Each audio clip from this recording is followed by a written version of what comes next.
topic is about capacitance of a capacitor when a dielectric slab is inserted between the plates. अभी इससे पहले हमने जो topics पढ़े हैं उसमें हम स्लैब के मतलब प्लेट्स ऑफ द कैपेसिटर के बीच में हमने एक बार मॉलिक्यूल रखा, एक बार उसकी पोलराइजेशन फाइंड आउट करी, पोलराइजेशन। लेकिन इस टॉपिक में हमें क्या निकालनी है, capacitance of a capacitor.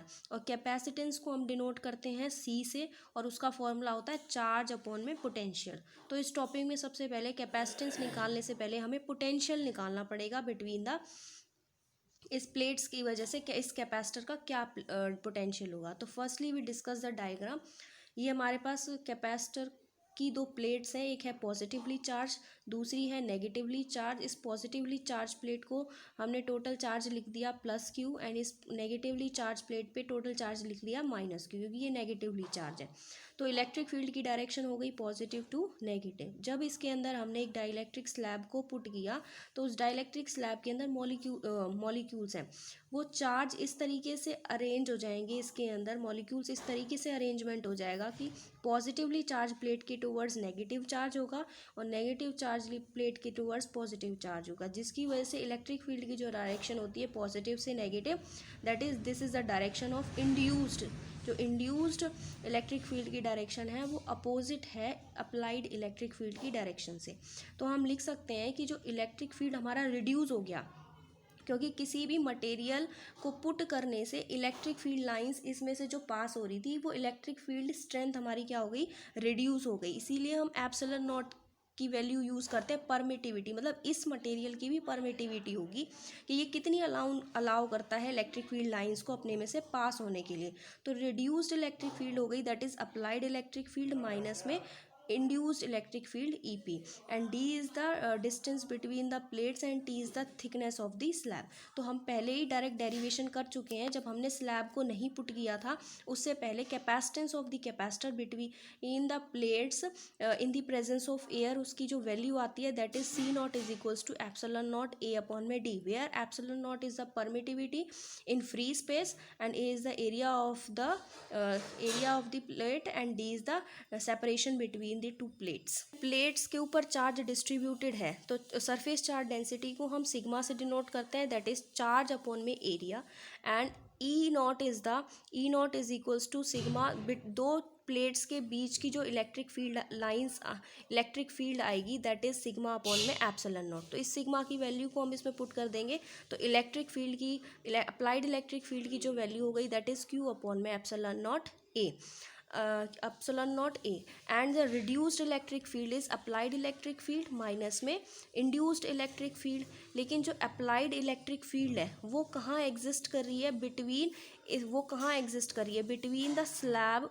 Applied electric field है वो इस एरिया में और इस एरिया में एग्जिस्ट कर रही है, जबकि जो इंड्यूस्ड इलेक्ट्रिक फील्ड है वो इस एरिया के लिए एग्जिस्ट कर रही है, और जिसकी थिकनेस टी है, और इसकी टोटल इन दोनों के बीच का जो डिस्प्लेसमेंट है दैट इज डी। लेकिन अगर इस एरिया को निकालते हैं हम तो वो कितना आ जाएगा, डी माइनस में टी। तो हम क्या लिख सकते हैं कि the electric field E not exist over D minus T distance, जबकि जो इलेक्ट्रिक फील्ड ई है वो एग्जिस्ट कर रही है टी डिस्टेंस पे। तो पोटेंशियल डिफरेंस जो आ जाएगा between the plates that is E not D minus में टी प्लस ई इंटू में t. E not is the applied electric field and d minus t is the distance where applied electric field exist. E is the induced electric field and t is the thickness of the slab. लेकिन इस equation को ई not की term में ही लिखने के लिए we know that electric field in air upon में electric field between medium is equals to के बराबर होता है। K is the dielectric constant which is the ratio of these two. तो यहाँ से इलेक्ट्रिक फील्ड की वैल्यू कितनी आ जाएगी, ई नॉट अपॉन में के। तो इसकी वैल्यू इसमें पुट कर देंगे, ई नॉट को कॉमन ले लेंगे तो D minus T plus T upon में के।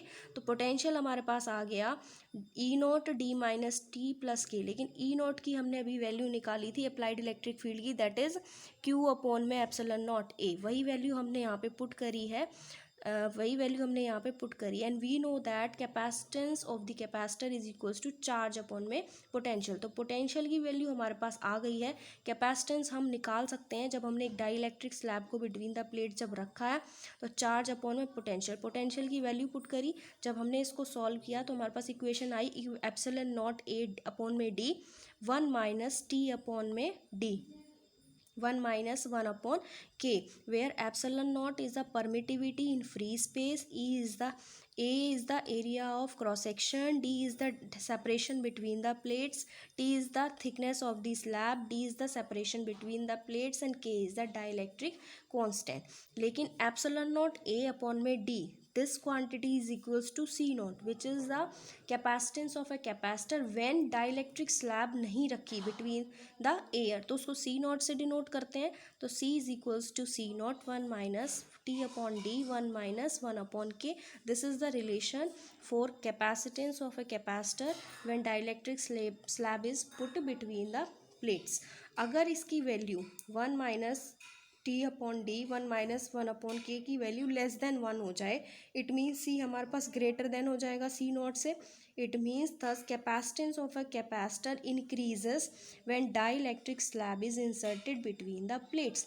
इसका मतलब ये है, अगर हम प्लेट्स के बीच में एक डाइलेक्ट्रिक स्लैब पुट करते हैं तो उस कैपेसिटर की कैपेसिटेंस बढ़ जाती है, ना कि घटती है. तो अगर दोनों में कंपैरिजन किया जाए तो कैपेसिटेंस ऑफ ए कैपेसिटर और between the plates when between the plates in air, जब उसके बीच में कोई भी मटेरियल नहीं है, उसकी कैपेसिटी कम होगी एज़ कम्पेयर टू जब हमने उसके अंदर एक स्लैब को पुट किया है.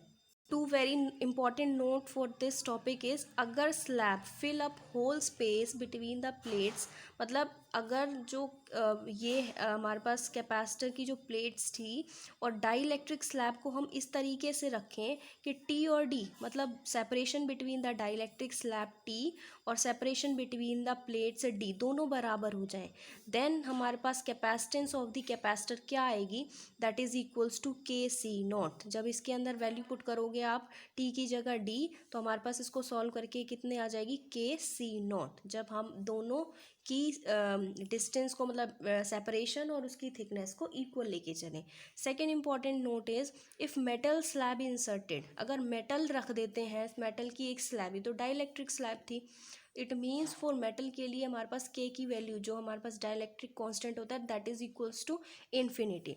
तो ये इक्वेशन कैसी बन जाएगी, C is equals to C naught 1 minus T upon में D 1 minus 1 upon infinity. 1 upon infinity मतलब 1 upon something upon zero is known as infinity. ये ज़ीरो ऊपर जाएगा तो 1 माइनस ज़ीरो कितना बच गया, डी. इसको खोलेंगे हम, ओपन करेंगे तो डी एलसीएम लेंगे तो डी माइनस में टी, ये डी ऊपर चला जाएगा तो सी नॉट डी अपॉन में डी माइनस में टी. तो ये दो इंपॉर्टेंट रिलेशन है, डायरेक्ट रिलेशन लर्न करने हैं कि अगर हम एक ऐसी डाइलेक्ट्रिक स्लैब पुट करते हैं जिसकी थिकनेस उनके सेपरेशन के बराबर है, देन कैपेसिटेंस आएगी हमारे पास के सी नॉट.